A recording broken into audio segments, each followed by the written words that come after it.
Hey Fit Fam, Coach Jonah here. Welcome to week 6 in your transformation challenge.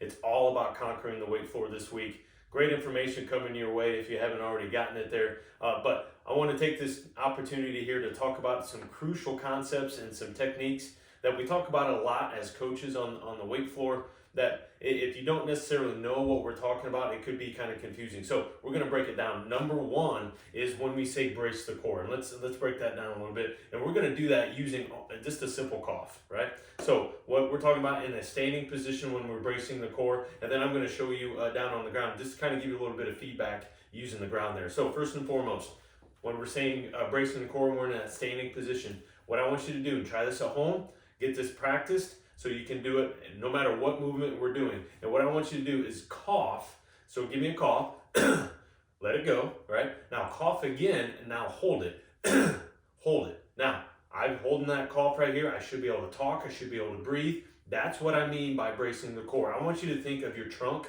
like a cylinder, and we're trying to push air around all sides of that cylinder. So when we're talking about bracing that core, that's what we mean. So think about if I were to crush that can and then blow air into it and blow that can back out. That's what we mean when we're talking about bracing the core in that standing position. Now, to give you a little bit of feedback here, let's do it from the ground so you can really feel what's going on here. And then I'll show you one little tip here to really feel what a plank should feel like as well. So we're gonna lay down onto the ground here, bringing our feet back towards our butt. Once again, we're gonna do a cough. And this is what I call setting the spine. So once again, cough. Let it go, all right? So you should immediately felt your spine getting pushed down towards the ground there. So now try again, cough and hold.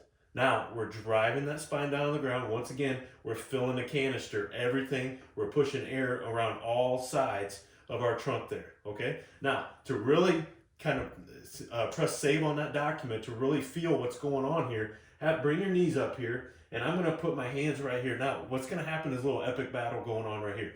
So as my knees are going back towards the chest, my arms are going to stop them from moving.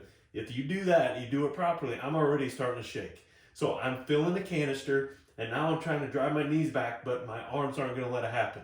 That's what a plank should feel like, okay? So a nice little feedback loop you can try at home to really kind of set that tone on what we're talking about when we say bracing the core there, all right? So utilizing those tips and techniques there. Now, moving back up to that standing position, we'll talk about the squat and the hinge, two major movement patterns that we see a lot on the weight floor.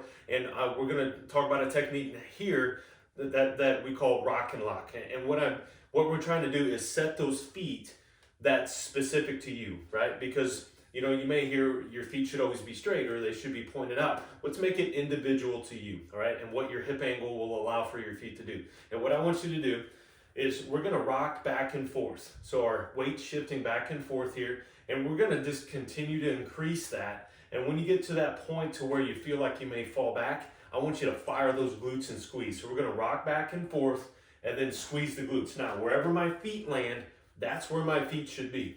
Okay, so once again, a great technique you can practice at home. Get ready for it on the weight floor, no matter what we're doing. If it's a squat, a hinge, or whatever, rock it and lock. So we're going to rock back, lock those hips. That's where your feet should be, okay? Now, when we're talking about the hinge, after we rock and lock, we got our feet placed where they're supposed to be. Now where our hips should go, because we get that confusion between a squat and a hinge, right? So remembering the squat, the hips go down, and a hinge, the hips go back. Now, what I want you to do is a technique that we call avoid the chop.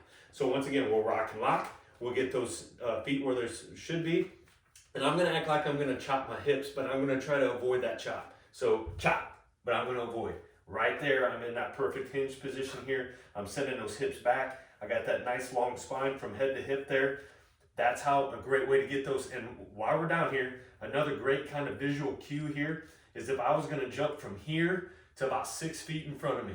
That's what I should be when I load up those hips for that hinge position there. That's gonna set you up perfectly for if it's a deadlift, if we're using it for a swing, that's our hip hinge position when we get there. So rock and lock, avoid the chop. That's what's going to get you set up on that lower half for both the squat, but then on that avoid the chop for that hip hinge. Okay, so a couple of great techniques that can get the most out of everything that you're doing on the weight floor. Bracing that core is so important. All of our movement comes right through the middle here, so it's important that when we say brace the core, that's what we're talking about, all right? Set those feet to where they're supposed to be, and it's individual to you. and avoid that chop so we can get in that perfect hinge position. Guys, have a great week, and we're almost home.